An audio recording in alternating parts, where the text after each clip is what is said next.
Yeah, we got the mission less than a year from when we were scheduled to deploy, and probably the biggest challenge was figuring out who those agriculture experts were that we were going to bring. We wanted to take an agronomist, a soil scientist, a marketing guy, a veterinarian, a hydrologist, different areas of expertise.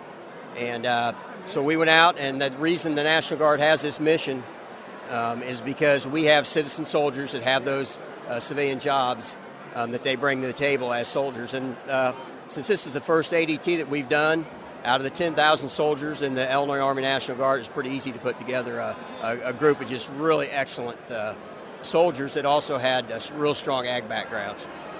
Able to find those men and women, too, willing and immediately ready to go and spread the mission of agriculture halfway around the globe? Yep. They, everyone we talked to was really motivated. In some ways, they couldn't believe the Army was paying them to go use their agriculture background. But their soldier skills are just as important. That's what made us able to move about the battlefield and to get the mission done. So, you have an ag background yourself? Yeah, I got my degrees from the University of Illinois in agriculture mechanization. I've been farming since I got out of college too. So, what was it like for you to leave your farm and an entire growing season? You lose a crop, so to speak. I know that's important to a farmer. There's a mission to be done, but what were your emotions when you knew you were going to leave and be away for a whole year? It was I had to make some plans, and we left in April. So obviously I wasn't going to be here to put the crop in. So I rented my land out to my brothers and my father, and my dad took care of the cow herd that I have. And the way the timing is with my return, tomorrow I'll be back at home, and then probably after about a day of hanging out, I'm going to start in on the spring work and help the cows finish calving. And so really I missed 1 year, and they took care of it, and they paid me good rent, and I think they had the prices were high enough they made a little money off of it too, which I'm glad. I didn't want them to lose money on it. So.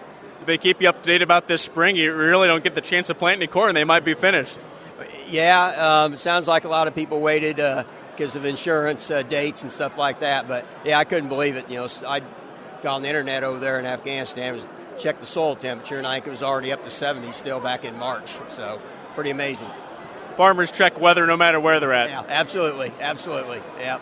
If you can, tell me a little bit about some of the missions and your work with the Afghan farmers in the Kunar province and what you did with them. If you take the provinces in Afghanistan, they're broken up into districts, which are kind of like our counties.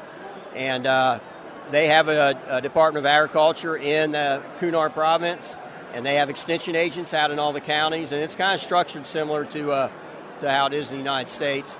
There was a brand new university that was started, Agriculture University. So part of what we did, we helped build that tie between that university, those extension agents, and the farmers, just like we do here. And of course, it was all at a beginning stage, but that was a big focus of ours. And then we supported private business, and then the canal water system over there is just critical to everything that goes on. So we also helped improve some of their canal irrigation systems. Did you have interaction with real Afghan farmers? All the time. Yep. Yeah. We went out almost every day, and we were either working with extension agents, the provincial level ag employees, which is about 120 counting the extension agents in the province, or we were working out directly with some local farmers and visiting their farms and learning from them. They've been farming there a long time, Afghanistan. Describe, if you will, their operations, what their farms were like. The average farm for someone. For an Afghan is in the Kunar province is probably around 2 acres. A large farm would be 4 or 5 acres. A small farm would be half an acre. But from that 2 acres, they'll get a wheat crop in the wintertime. They'll roll into like a corn crop. Their seasons were much like Illinois at the latitude we were at. And then they may try and get a couple winter vegetables. So they'll grow everything they need to live. It's basically a subsistence farming. They're not there to make money, they're there to live off of it. And so that cycle, though, causes them to do what they need to feed their family, but not really invest and take the risk to actually grow agriculture. So that's part of what we tried to convince them to do. What will you remember from your interaction with those farmers and helping them out to become more productive?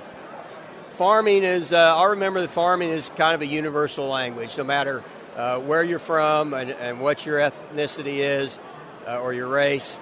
Farmers care about soil temperature. They care about rain, sunshine, fertilizer, yield, diseases.